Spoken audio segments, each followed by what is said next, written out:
chapter 5, verse 8. Be alert and of sober mind. Your enemy, the devil, prowls around you like a roaring lion looking for someone to devour.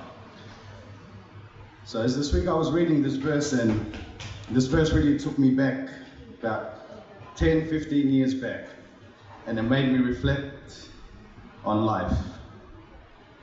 So 10, 15 years ago, I was a heavy drinker, alcoholic, let's say.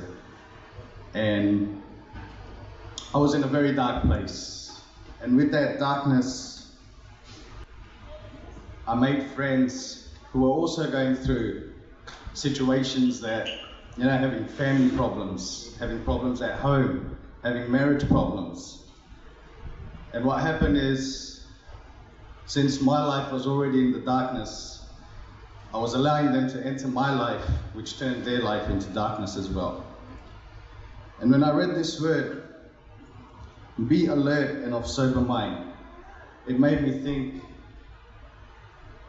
that my ways, the worldly wisdom that I was striving on, was not making my life any better, but it was actually making it a lot worse. And not just for myself, but I was an encouragement to my friends, and I was dragging them down with me.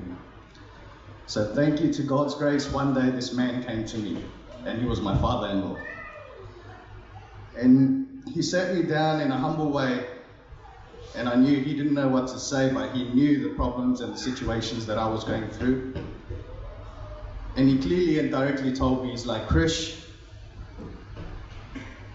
you are an invitation to these people that are coming into your house, and you're consuming alcohol with them.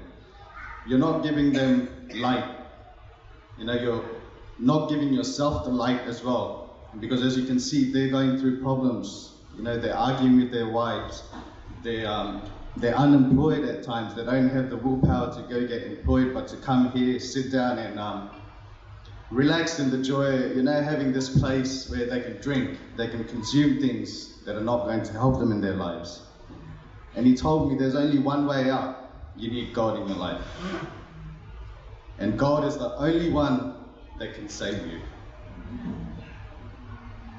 And for some reason, for over 10 years, his words have always been in my heart.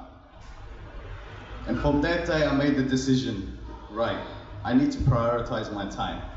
Firstly, I need to put God first, so he can direct me. Even though I know I will go through battles, but he will always be standing right next to me, guiding me. And once I put God first, still battles came, but those friends that I wanted to help, they actually distanced themselves from me. And I realize now why. It's because I was walking in truth. I was walking with God. And I guess that's the encouragement I just want to give us all, that we need to sit back and reflect on our lives. And God orchestrates in such marvelous ways that he actually, if he doesn't speak through you, he speaks through someone else. Someone else's words can make a big impact in your life, but only if you choose to listen and take that direction. It's either a yes or a no. It's either God or no God. And I just pray that we really put God first, because there's a quote I was reading. Worldly wisdom is shown by how we live and not by what we know. But godly wisdom is knowing God's word and applying it in our daily lives. And I think we all need to live with the godly wisdom in our lives. So I thank you for allowing me to share, and now I leave the floor open to anybody, and I encourage somebody to just come and share. If you're going through things, if you've had success this week, or if you just want to say a verse out there to encourage someone else today, please do so. Thank you.